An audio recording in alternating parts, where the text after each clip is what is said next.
Hai, saya Sansan. Pada kesempatan kali ini, saya akan membahas mengenai jamur pada roti.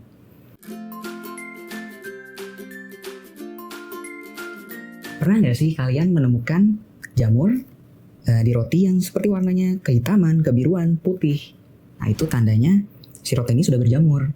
Nah, jamur itu yang pada roti merupakan mikroorganisme atau mikroba yang hidupnya di tempat yang kaya akan karbohidrat. Nah, karena roti ini kaya akan karbohidrat, maka roti merupakan media yang disenangi oleh jamur supaya jamurnya itu bisa tumbuh. Itu. Jamur pada roti itu berbagai macam variannya atau jenisnya. Ada yang namanya Aspergillus, Penicillium, Rhizopus, dan sebagainya. Gitu. Jamur berkembang sangat cepat, terutama jika roti disimpan di tempat yang lembab. Nah, gimana sih pertumbuhan dari jamur pada roti? Awalnya, jamur itu akan tumbuhnya dalam bentuk benang-benang halus atau yang biasa disebut dengan hifa. Hifa merupakan sistem perakaran pada jamur. Nah, setelah hifanya tumbuh, lama-lama akan muncul yang namanya sporangium. Di dalam sporangium terdapat puluhan ribu spora. Nah, spora ini sifatnya atau tugasnya sebagai perkembangbiakan dari si jamurnya itu sendiri. Nah, contohnya seperti dandelion ya, yang kalau terkena angin atau ditiup terbang bijinya. Nah, analoginya seperti itu. Nah, karena sekarang kita sudah punya mikroskop, mari kita lihat spora atau jamur ini penampakannya di bawah mikroskop itu gimana sih? Yuk. Di sini dapat dilihat jamurnya ya. Lalu ini ada yang bagian hifanya dan ini bagian sporangiumnya yang berisi banyak spora. Mari kita fokusin lebih jelas lagi, diperbesar lagi. Nah, seperti yang bisa dilihat ini merupakan batang dari hifanya. Lalu ini merupakan spora dan sporangiumnya nih. Bisa dilihat yang seperti bulat-bulat ini ada banyak sekali. Dan inilah yang masuk ke dalam tubuh kalian jika seandainya tidak sengaja ya mengkonsumsi roti yang telah berjamur. Nah, apa sih yang dapat terjadi jika seandainya kita mengkonsumsi roti yang telah berjamur? Ada beberapa hal yang bisa timbul nih. Yang pertama, yaitu memicu reaksi alergi. Dan yang kedua, memicu keracunan apabila ada zat-zat pada jamurnya yang bersifat racun untuk tubuh. Itu.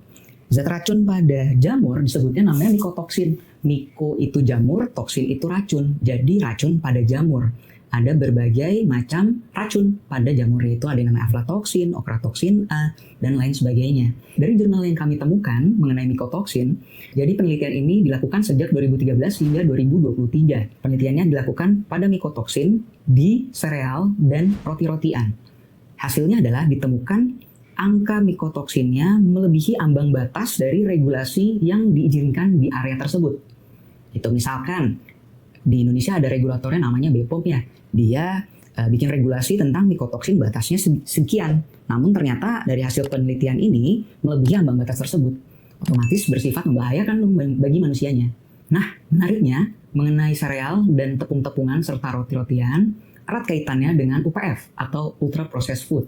Itu sudah pernah dibahas di konten kami sebelumnya, bisa dilihat di sini ya. Lalu, salah satu anggota divisi Alkemis, yakni Faustina, pernah memuat artikelnya mengenai UPF di salah satu media nasional. Barangkali yang berminat melihat linknya ada di description di bawah ya. Oke, sekarang kita akan membahas kesalahan-kesalahan umum yang biasanya ditemukan nih di lapangan. Itu akan persepsinya orang mengenai roti yang berjamur.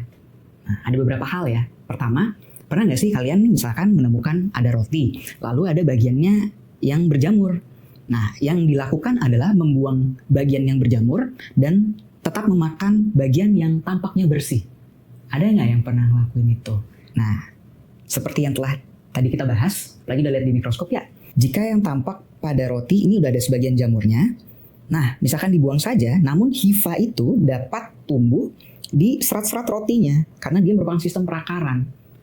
Berarti sarannya adalah jika telah menemukan roti dalam keadaan yang berjamur sebagian, buanglah keseluruhan dari roti tersebut. Seperti itu. Yang kedua, siapa yang pernah memanggang, membakar, atau memanaskan roti yang sudah ada indikasi berjamur? Apakah boleh? Sebentar dulu. Mungkin tujuannya untuk membunuh jamurnya ya. Gitu. Tapi dari literasi yang kami dapatkan, tindakan memanaskan roti yang ada indikasi berjamur hanya akan meningkatkan kadar racun jamur tersebut atau mikotoksin tadi. Jadi sebaiknya tidak memanggang atau membakar atau memanaskan roti yang sudah terindikasi berjamur. Nah, yang ketiga, ada persepsi pada sebagian orang bahwa jamur yang berwarna tertentu itu aman. Apakah iya? Nah, belum tentu ya. Jika kita belum ada atau tidak ada pengetahuan mengenai perjamuran, dan jika muncul rasa keraguan ketika melihat jamur tersebut, sebaiknya jangan dimakan. Seperti itu. Nah, gimana sih cara menyimpan roti yang baik? Nah, teknik penyimpanan roti yang baik itu sesimpel disimpan di tempat yang sejuk dan kering, yaitu tempat yang tidak lembab, sehingga menghambat pertumbuhan dari jamur roti tersebut. Nah, sekian pembahasan mengenai konten jamur. Semoga konten kali ini bermanfaat. Like dan subscribe, dukung terus kami, dan tunggu konten kami yang berikutnya. Nah.